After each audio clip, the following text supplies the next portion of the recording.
सत्य, चैतन्य और आनंद। अब देखो, हमें हर बार इस श्लोक का एक नवीन अर्थ व्यास मंच पर बैठते ही भाव आने लगता है।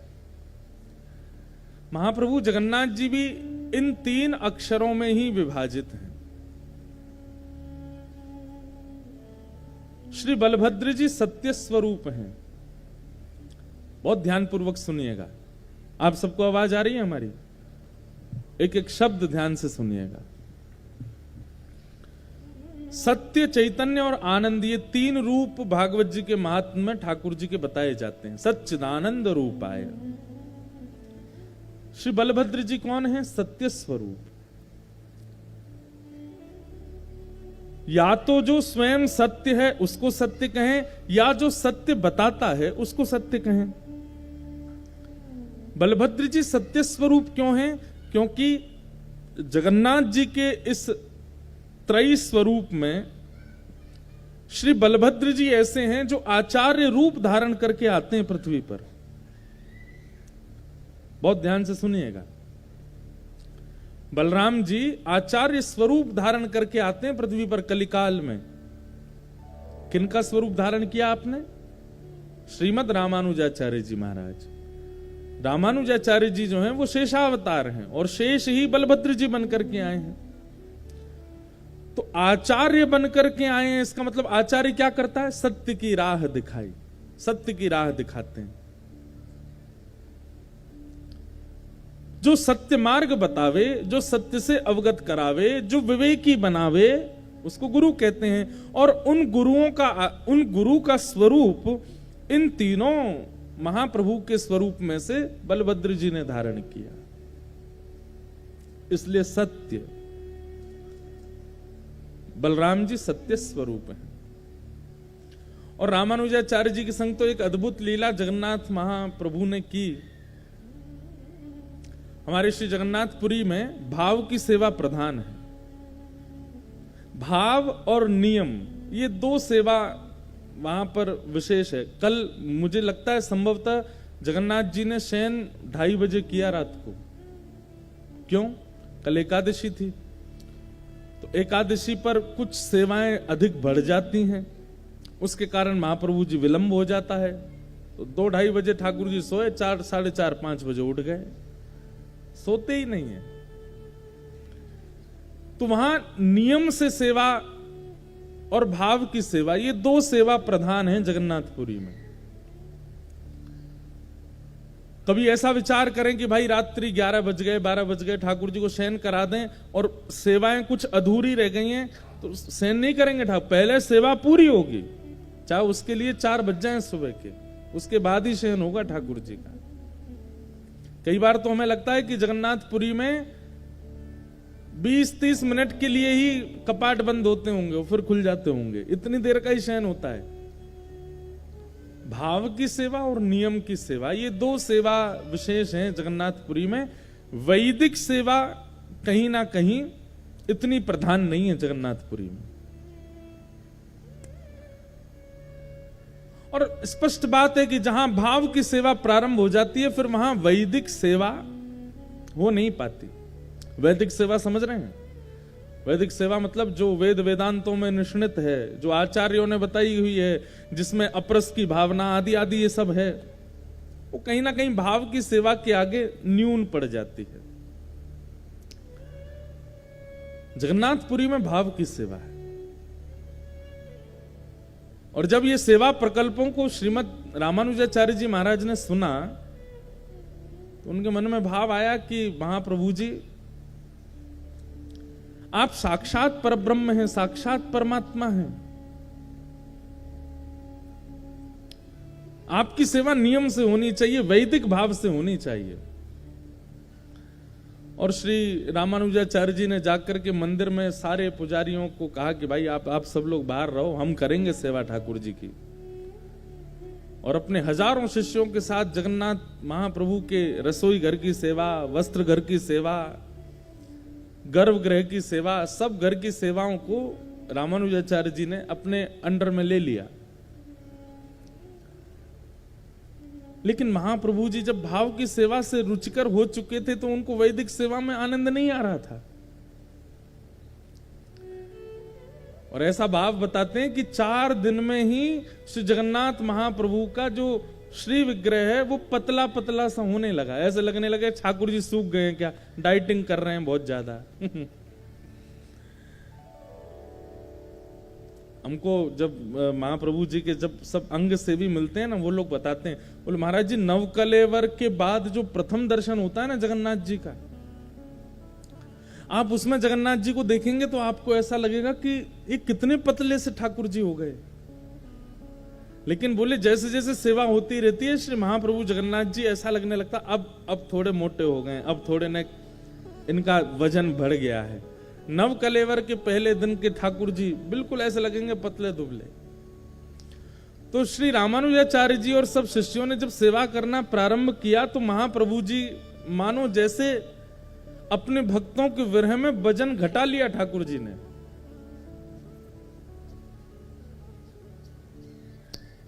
रामानुजाचार्य जी को अनुभव हो गया कि ठाकुर जी प्रसन्न नहीं है। ठाकुर जी से कहा, बोले जय जय क्या हुआ, आप इतने उदास क्यों लग रहे हैं? तो महाप्रभु जी बोले मुझे अपने उड़िया वैष्णव भक्तों की याद आती है। वो लोग मेरा जैसे भोग लगाते हैं, वो लोग मेरी जैसे आरती करते हैं, वो लोग मेरा जैसे वस्त्र पहनाते हैं, उसमें मुझे बहुत सुख मिलता है। मुझे उसके आगे वैदिक सेवा में रुचि नहीं आ रही है, मुझे वो भाव की सेवा ज्यादा अच्छी लगती है। आप अपने शिष्यों को लेके चले जाओ, वो उड़िया भक्तों को ही भीतर भेजो, मैं उनसे ही सेवा कराऊंगा अपनी। पर रामानुजाचार्य जी आचार्य हैं और आचार्य के पास ये योग्यता होती कि वो ठाकुर जी को भी डांट देते हैं। रामानुजाचार्य जी बोले चुपचाप सेवा कराते रहिए, कोई भीतर नहीं आएंगे उड़िया भक्त, वैदिक पद्धति से आपकी सेवा होगी। 4 बजे मंगला का मतलब 4 बजे मंगला हो जाएगी और रात्रि 9:30 बजे तक आपका शयन, तो मतलब 9:30 बजे के बाद कुछ नहीं, शयन हो जाएगा। इस पद्धति से भोग बनेगा, इस पद्धति से वस्त्र होंगे, इस पद्धति के आभूषण होंगे। महाप्रभु जी ने पहले निवेदन किया कि आप उनको सेवा में आने दो, लेकिन जब रामानुजाचार्य जी बोले नहीं वैदिक पद्धति से ही होगी, तो ठाकुर जी रात्रि में बलभद्र सुभद्रा जी के साथ बैठे मीटिंग कर रहे हैं। बोले क्या करें, ये रामानुजाचार्य जी को कैसे भेजें यहां से? अरे हमको ये बहुत अच्छे लगते हैं, हमको बहुत प्रिय हैं। अच्छा एक और बात है, बलभद्र जी ही रामानुजाचार्य जी बन के आए तो कितनी मीटिंग करें भीतर, इनको सब पता चल जाता है। तो ठाकुर जी बड़े संकोच में, सुभद्रा जी से कुछ काना फूसी भी करते हैं तो बलराम जी देखते हैं क्या हो रहा है। अब कैसे कहें यही तो रामानुजाचार्य बन के आए हैं।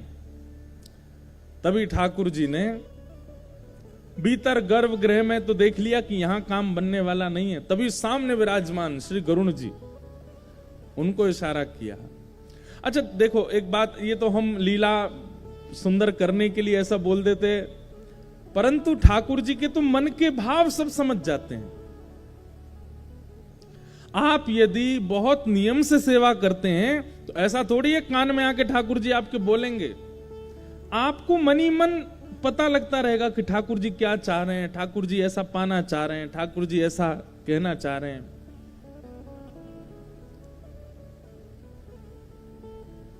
कल हम जब महाप्रभु जगन्नाथ जी का दर्शन करने गए तो मैंने तो कई बार कथाओं में कहा है कि हम तो ठाकुर जी से कुछ ना कुछ पूछते रहते हैं। इधर देखो ठाकुर जी आ गए कथा में। जब कथा में लाइट जाए तो समझो ठाकुर जी आ गए।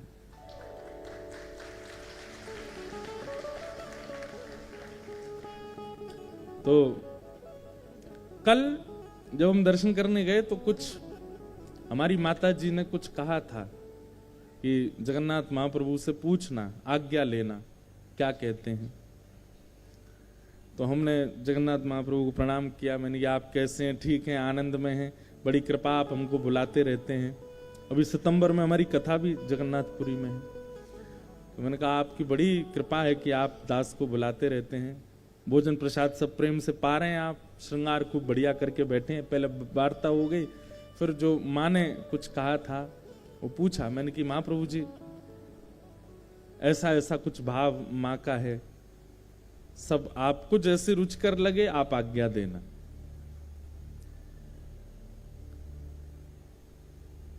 अब मैं बैठा था, कोई आज्ञा तो कुछ दी नहीं उन्होंने, ऐसा कुछ मन में आया नहीं कि ये कह रहे हो कि हाँ ठीक है। इतने में ही वो पंडा पुजारी जी आए, चलो चलो चलो हरि हरि बोलो, हरि हरि बोलो, चलो उठाने लगे। मैंने कहा आपने कुछ संकेत तो दिया नहीं, हम कुछ पूछ रहे थे, उसका एक संकेत, शुभ संकेत तो दे दो। तो मैंने मन में विचार किया कि ये पुजारियों के हाथ में जो डंडी लगी रहती हैं, 2 डंडियां लगी रहती हैं, उसको ऐसे मारते हैं सिर पे। मैंने कहा अगर ये डंडी पड़ी तो समझ जाऊंगा ठाकुर जी मना कर रहे हैं, और अगर कोई ठाकुर जी की प्रसादी माला आ गई तो समझ जाऊंगा हाँ कह रहे हैं। अब बड़ी दुविधा में पड़ जाते हैं कई बार तो, क्योंकि ठाकुर जी बड़े खेलते हैं, ना तो डंडी पड़वाते हैं ना माला ही देते हैं। ले अब तू देख क्या करेगा। तो बस जैसे ही मंदिर से निकलने का भाव आया, अब मैं पीछे मुड़ मुड़ के, देखते ही इतने से हैं, एक तो बाहर से देखो इतने ही दिखते हैं, यहाँ के जगन्नाथ जी तो फिर भी इधर वालों को तो दिख रहे होंगे, इधर वालों को तो कैसे इतने ही दिख रहे होंगे। तो मैंने कि संकेत दे दो कुछ।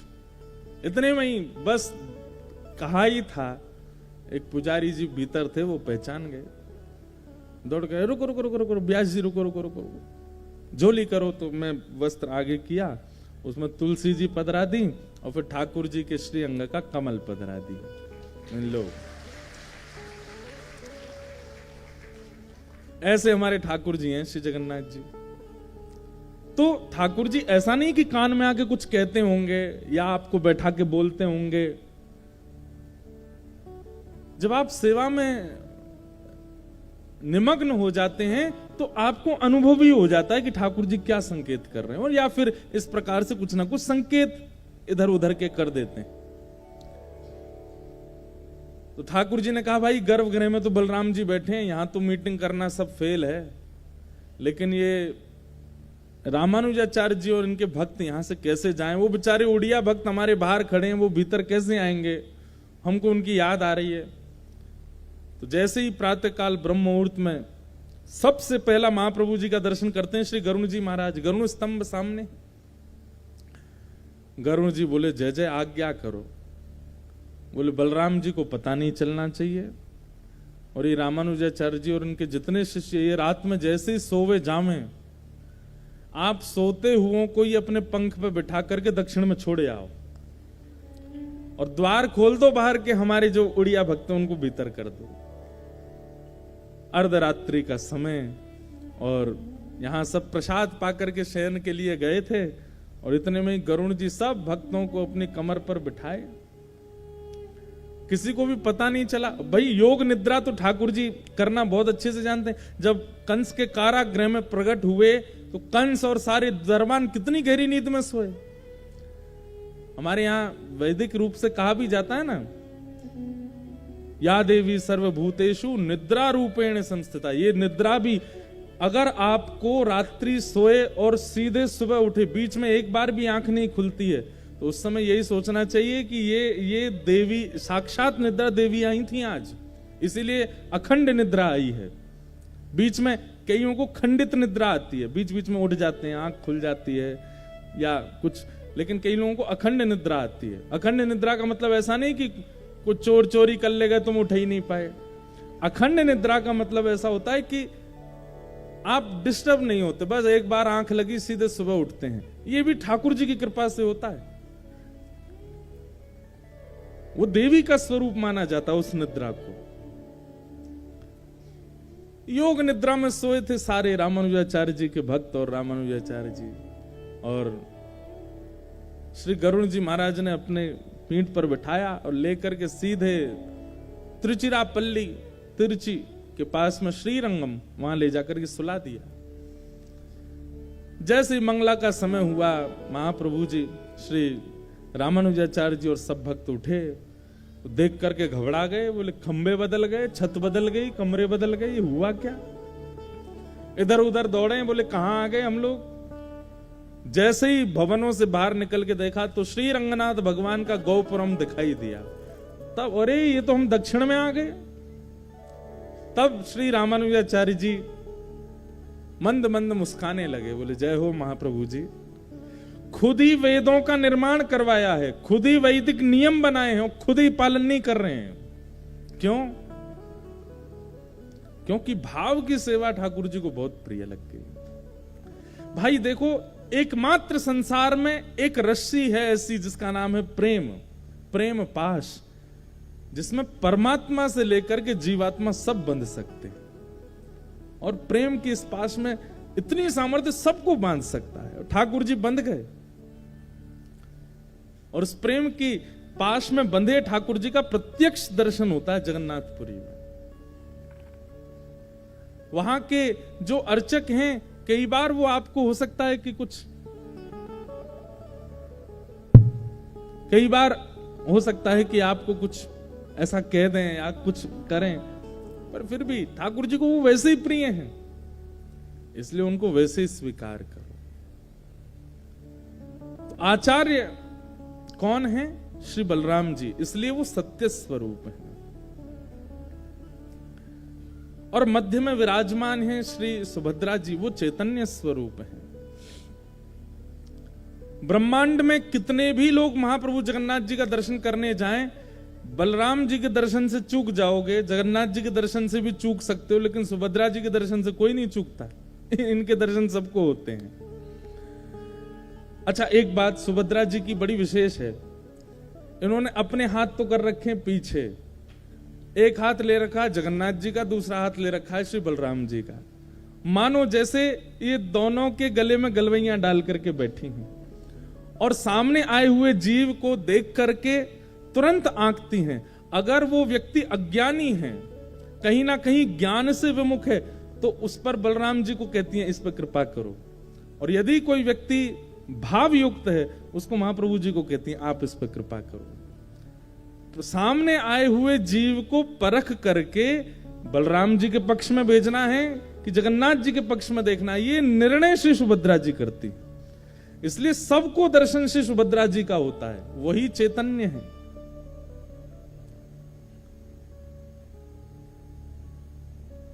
और वाम पाश में विराजमान जो श्री महाप्रभु जगन्नाथ हैं, ये कौन है? ये आनंद स्वरूप है, सत्य, चैतन्य और आनंद, सच्चिदानंद रूपाय, वो आनंद स्वरूप है। बलराम जी को देख करके हो सकता है आपके मन से श्लोक भी आ जाएं, आपके मंत्र से कोई जय हो बलराम जी महाराज की जय हो, सुभद्रा जी को देख करके जय सुभद्रा मैया की जय हो, जगन्नाथ जी को देख करके तो भूल जाते हैं। इनको देख करके तो बस मुख प्रसन्न हो जाता है, नेत्र सजल हो जाते हैं, रोंगटे खड़े हो जाते हैं, और बस लगता है कोई धक्का ना दे, कोई आगे ना बढ़ा, बस इनको देखते रहें। क्यों? क्योंकि आनंद घन है, साक्षात आनंद स्वरूप है। ऐसे सच्चिदानंद रूप श्री जगन्नाथ महाप्रभु को हम बारंबार प्रणाम करते हैं। आगे लाइट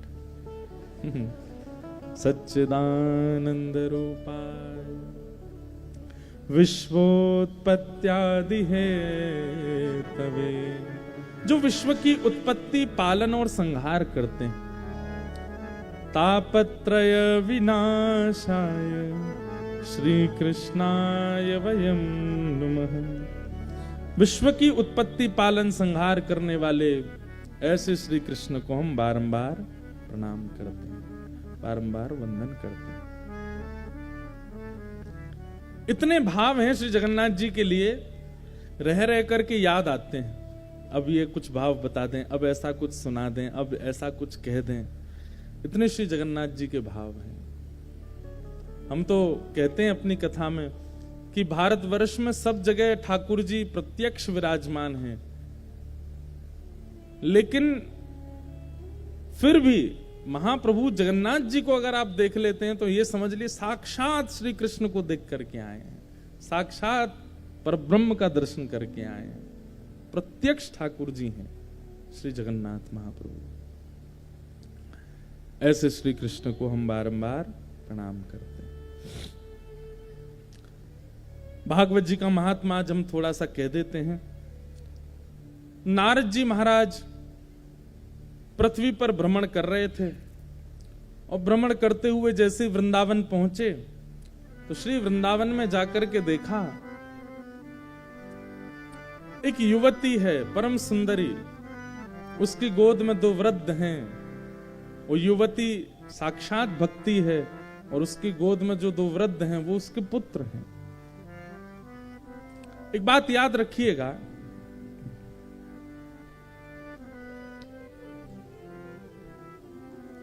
भक्ति ज्ञान और वैराग्य से युक्त होगी तो उस भक्ति में एक अद्भुत प्रसन्नता, एक शांति का अनुभव आप करोगे। कई बार भक्त जीव भी भक्ति को प्राप्त करने के बाद भी कहीं ना कहीं अप्रसन्न सा रहता है। भक्ति के बाद की जो अप्रसन्नता है ये इस बात का कहीं ना कहीं प्रमाण है कि आपकी भक्ति परिपूर्ण रूप से आपको प्राप्त नहीं हुई है। नहीं तो भक्ति प्राप्त करने वाला व्यक्ति कभी अप्रसन्न नहीं हो सकता किसी भी स्थिति में।